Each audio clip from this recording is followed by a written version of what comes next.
bonjour. Attends, c'est pas encore. Allez, voilà, ça y est. Hey, bonjour, bonjour les boosters. Ici Sophie Lyon. J'espère que vous allez bien.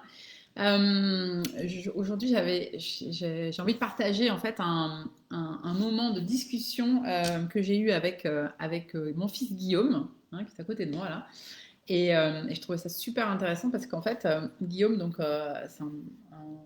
c'est un entrepreneur, hein, on peut dire que c'est ça. C'est un entrepreneur, Guillaume. C'est un entrepreneur, n'est-ce pas?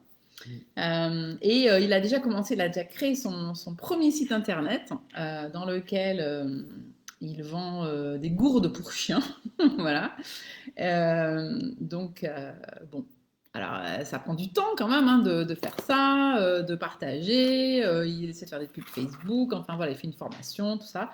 Mais voilà, on voit bien que tout est une question de mindset, puisque en fait, ce qui est important, voilà, c'est vraiment de continuer, de persévérer, et c'est pas toujours évident. Voilà. Donc, en même temps, il est aussi au lycée, il fait des études, et en ce moment, c'est un peu compliqué, puisque une semaine sur deux, Guillaume,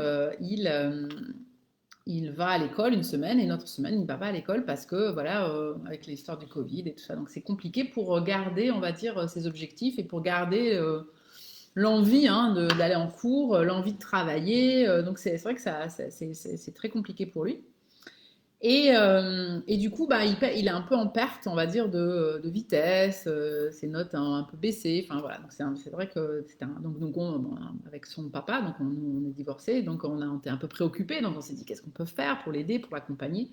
Bref, donc on a trouvé un tuteur qui l'accompagne. En fait, il a d'autres passions. Il adore le piano. Donc voilà, je l'ai trouvé un coach de piano qui vient tous les 15 jours pour l'aider pour faire du piano. En plus, il est super doué. Enfin bon, donc c'est super.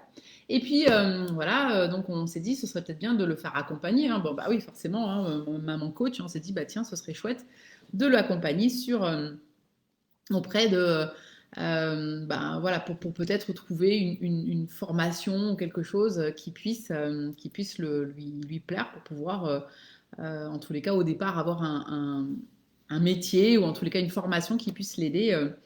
Et puis, là, il avait des rendez-vous, il a eu déjà plusieurs rendez-vous avec cette coach. Bon, moi, ça n'a pas été mon choix principal, mais comme je suis dans, on va dire, j'ai envie d'être dans une bonne relation voilà, avec mon ex-mari. Donc, du coup, j'ai dit, bon, bah voilà, je vais prendre le choix de.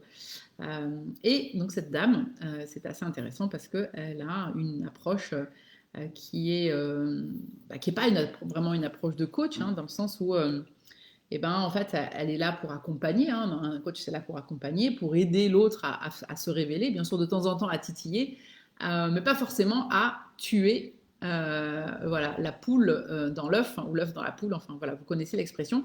Et donc, du coup, donc Guillaume dit, ben voilà, moi, mon objectif, c'est d'avoir un métier. Je vois quelqu'un qui est là, coucou, j'espère que tu vas bien. Donc, mon objectif, c'est d'avoir un métier pour pouvoir avoir un CDI ou quelque chose comme ça, pour pouvoir faire des investissements, commencer à faire les premiers investissements immobiliers, et pour pouvoir voilà, vivre de façon d'avoir une liberté financière. Et vous savez ce qu'elle a dit? Elle a dit, mais elle a dit quoi encore exactement? Elle a dit, mais c'est pas un objectif de vie. Voilà. Donc, Guillaume a dit, bah ouais, maman, mon objectif de vie, c'est pouvoir voilà, vivre de mes rentes. Donc, forcément, tout de suite, attends, ce n'est pas une vie comme tout le monde, n'est-ce pas? La liberté financière, ouh là là, qu'est-ce qui se passe? Donc, forcément, ça vient heurter, en fait, hein, les croyances, ça vient heurter les choses qui peuvent être faites ou pas faites.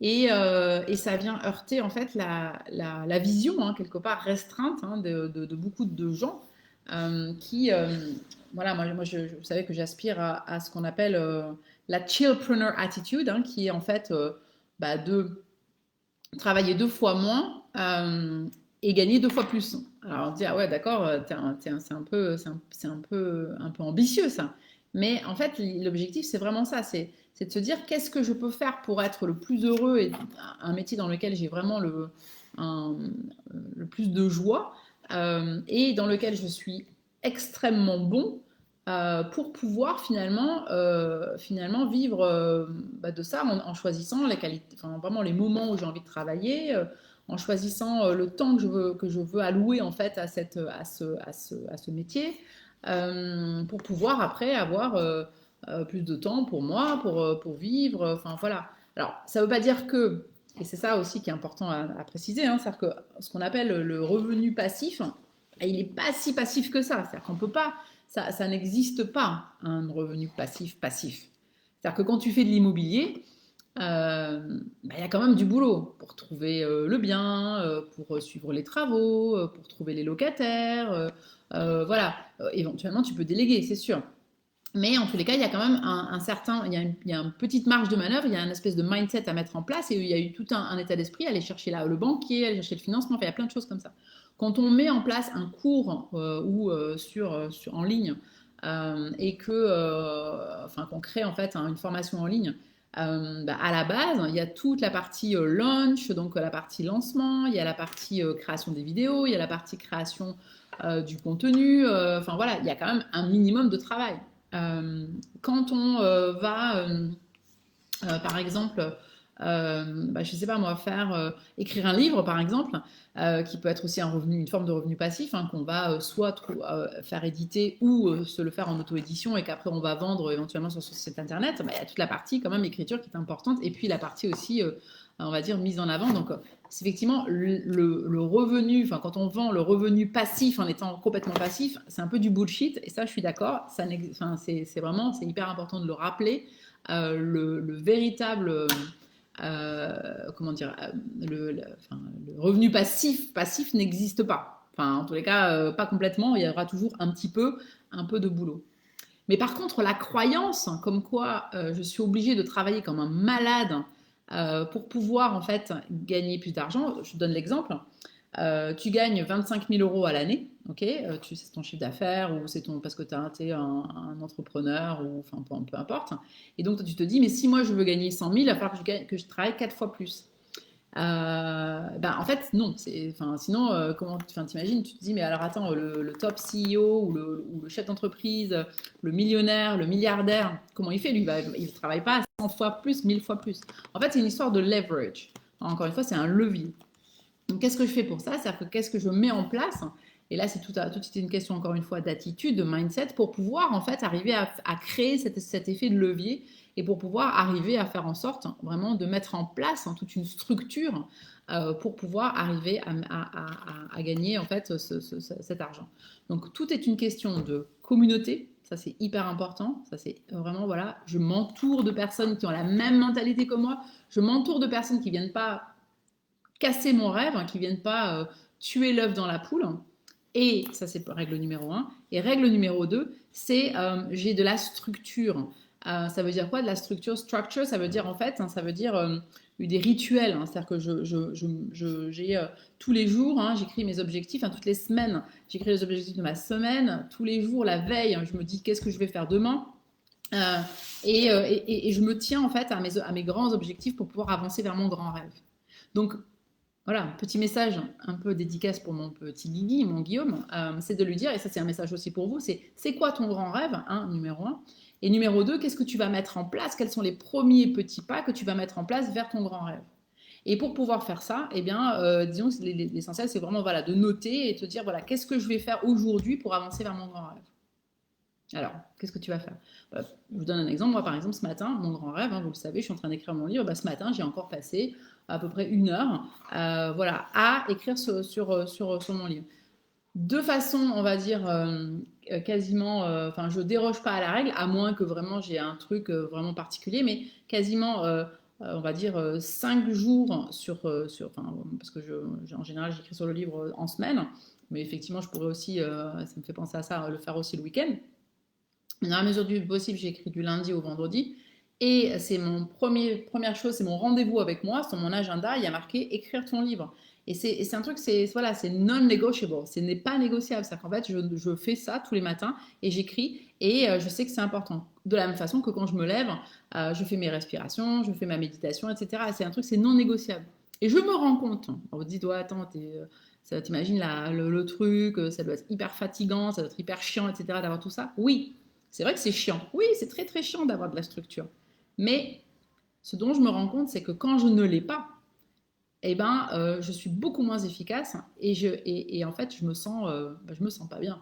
Alors que quand je fais ça, quand régulièrement, voilà, I stick to my routine, hein, vraiment, je maintiens ma routine, bah en fait, vraiment, j'ai cette espèce de sentiment de confiance en moi qui monte. Et la plupart des gens disent, ouais, mais j'ai pas confiance en moi, j'ai pas confiance en moi, j'ai pas confiance en moi. Non, en fait, c'est pas un problème de confiance en toi, c'est communauté et structure. Communauté, structure, communauté, structure. Donc voilà, rappelle-toi ça euh, et continue à croire en tes rêves. Et si à un moment donné, bah, tu te rends compte que cet objectif, c'est peut-être pas le bon. Je vous donne un exemple. Moi, à un moment donné, je voulais écrire mon livre. Ça fait longtemps que je voulais écrire ce livre. Et à un moment donné, je voyais qu'en fait, j'y arrivais pas. Je me suis dit, c'est peut-être pas le moment aujourd'hui. Et donc, c'est OK. Je me le mets de côté pour arrêter de me dire, ah, j'écris pas, j'écris pas, j'écris pas. Et à un moment donné viendra où il y aura quelque chose qui va faire que j'attirerai à moi ou une rencontre ou quelque chose comme ça. Et c'est ce qui s'est passé. J'ai rencontré Emmanuel qui maintenant m'accompagne dans l'écriture de mon livre. Et donc, du coup, ça me donne beaucoup plus d'entrain, beaucoup plus de joie pour pouvoir avancer et pour pouvoir écrire ce livre. Mais avant ça, je me faisais du ta et vas-y que je te fais de la, hein, je me fais du bataillage, etc. Donc non, hop, ton rêve, et si toi tu te rends compte qu'en fait ça va pas, c'est pas ça que tu veux faire, bah ok, bah t'arrêtes, et tu dis à tout le monde, non mais voilà, c'est fini, je veux plus faire ce truc-là. Par contre, je m'engage sur autre chose.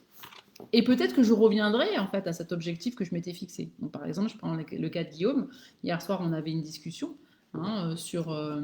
avec en famille et sa sœur donc lui dit ouais, en fait tu fous rien par rapport à ton dropshipping. Enfin voilà, il y avait beaucoup enfin, voilà, sur son site. Et puis bah, peut-être que c'est ok, peut-être qu'aujourd'hui, ah, il y a notre petit chat qui passe par là. Peut-être qu'aujourd'hui, c'est peut-être pas le moment pour lui. En tous les cas, c'est peut-être il a envie de faire autre chose. Bah c'est ok, on passe à autre chose et à ce moment-là, on arrête de dire ça et on arrête de se faire du mal et on passe à un autre objectif qui peut-être nous donne plus de joie.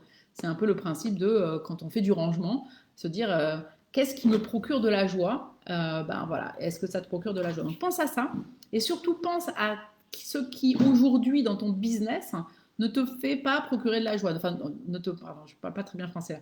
Ne te procure pas de la joie aujourd'hui et peut-être élimine-le. Élimine ce truc-là qui te prend du temps, qui te fait procrastiner. Donc soit tu l'élimines, soit tu le délègues. Voilà.